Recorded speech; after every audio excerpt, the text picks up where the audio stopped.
ఇది ప్రభుత్వం చెప్పాల్సిన సమాధానం. అయితే ఈరోజు ఎక్కడ కూడా పంచాయతీ మొదలుకొని మన కాళహస్తి నియోజకవర్గ ఎమ్మెల్యే దాకా, అదేవిధంగా తహసీల్దార్ దాకా ఎవరు కూడా దీనిపైన స్పష్టమైనటువంటి నిర్ణయం సమాధానం చెప్పడం లేదు. ఈరోజు దాదాపుగా 5,000 కుటుంబాలు ఇళ్ల స్థలం లేకుండా తిరుపతి జిల్లాలో కాళహస్తి నియోజకవర్గంలో రేణుగుంట మండలంలో ఇన్ని వేల కుటుంబాలు ఉన్నాయంటే ఈ ప్రభుత్వానికి కానీ ప్రభుత్వ అధికారులకు కానీ కనీసం సిగ్గుచేటు. మేము అడుగుతున్నాం ఈరోజు సిద్ధుల రవికి ఏం అథారిటీ ఉందని చెప్పి 125 ఎకరాల కొండను ఆక్రమించుకొని ఇన్ని లక్షల టన్నుల మట్టి అమ్ముకుంటుంటే ఈ రెవెన్యూ అధికారులు నిద్రపోతున్నారా? ఈ జిల్లా కలెక్టర్ నిద్రపోతున్నాడా? అదేవిధంగా ఇక్కడ పంచాయతీ సెక్రటరీ రోజు మనం చూస్తే బాగా గమనించవచ్చు. చూడండి ఇక్కడ కొండలు ఏ విధంగా దీనంతా లోడేసడం జరిగిందో. ఆయన వాళ్ళ బంధువులు వర్గాల ఆస్తులు అయినట్టు ఇక్కడ మనం నేరుగా చూస్తే పంచాయతీ ఆఫీస్ నేరుగా కనపడుతుంది. Karakambadi panchayat head quarter. ఈ పంచాయతీ ఆఫీసులో రోజు పంచాయతీ సెక్రటరీ కూర్చొని ఉంటాడు.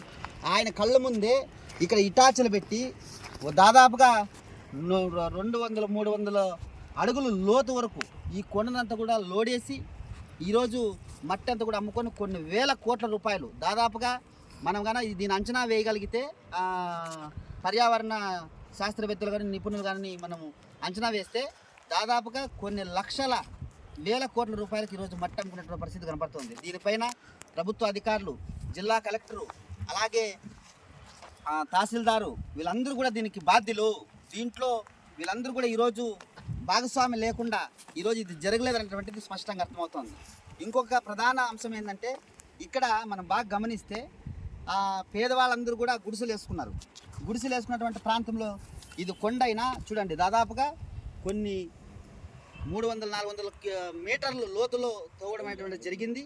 దీనిపైన పేదవాళ్ళ గుడిసెలు వేసుకుంటే నిర్దాక్షిణంగా పేదవాళ్ళు ఎవరైతే గుడిసెలు వేసుకున్నారో వాళ్ళ నిర్దాక్షిణంగా వాళ్ళ గుడిసెలను కూడా పెరికేసి పోలీసు వ్యవస్థ, ఎస్పీ, రెవెన్యూ అందరు కలిసి మూకుమ్మడిగా పేద ప్రజలపైన అర్ధరాత్రి 1 గంట సమయంలో ట్రాన్స్పోర్ట్తో వచ్చి మొత్తం దాడులు చేసి పేద ప్రజల గుడిసెలను కూల్చారు.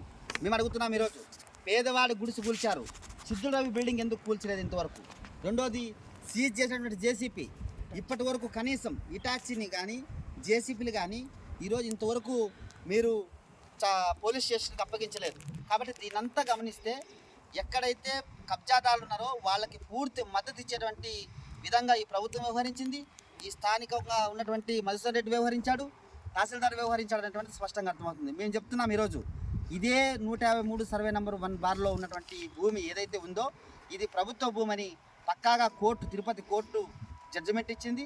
ఆ జడ్జిమెంట్ ఆధారంగా సిద్ధుల రవి పైన వాళ్ళ అన్నదమ్ముల పైన వెంటనే క్రిమినల్ కేసులు, భూచట్టపరమైన కేసులు నమోదు చేసి వెంటనే వాళ్ళని జైలుకు పంపించాలా. అదే సందర్భంలో ఇది ప్రభుత్వ భూమి కనుక పేదలకి వెంటనే పంచకపోతే ఖచ్చితంగా ఇళ్ల స్థలాల పోరాట కమిటీ ఆధ్వర్యంలో భారత communist party, Marxist, CPIM party మద్దతుతో ఖచ్చితంగా ఇదే ప్రాంతంలో మళ్ళీ మేము ప్రవేశించడానికి ఏమాత్రం వెనకడుగు వేయమని చెప్పి అధికారులు, ప్రభుత్వము అందరూ కూడా దిగొచ్చి వెంటనే పేద ప్రజలకు న్యాయం చేసే విధంగా మీ ఆలోచన విధానాన్ని మార్చుకోవాలి తప్ప ఎన్నికల కోడ్ ఉందని చెప్పి ఈరోజు నిర్దాక్షిణంగా పేద ప్రజలందరూ కూడా రోడ్డు పాలు చేశారు.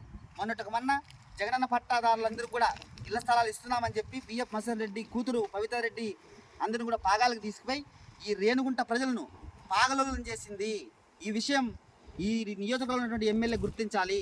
ఖచ్చితంగా ఇంత పెద్ద ఎత్తున పోరాటం జరిగితే కొన్ని వేల మంది పేదలకు గుడిసెలు కూలిస్తే ఇక్కడ ఏ రాజకీయ పార్టీ కానీ ఏ అధికారులు కానీ కనీసం మనస్సాక్షి లేకుండా ప్రవర్తించారు. అడ్డొచ్చిన మహిళలను దాడి చేశారు, కొట్టారు.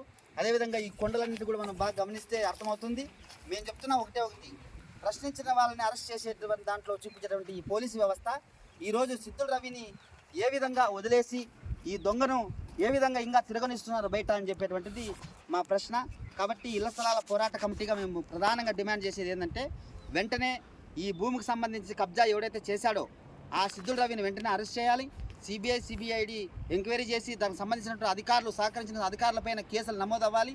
దీనిపైన రాష్ట్ర ప్రభుత్వం అదేవిధంగా కేంద్ర ప్రభుత్వం దీనిపైన ఒత్తిడి తీసుకురావాలి. అదేవిధంగా ఇది కూతవేట దూరంలో ఉన్నటువంటి తిరుమల కొండలకు ఆనుకున్నటువంటి ఒక కొండ.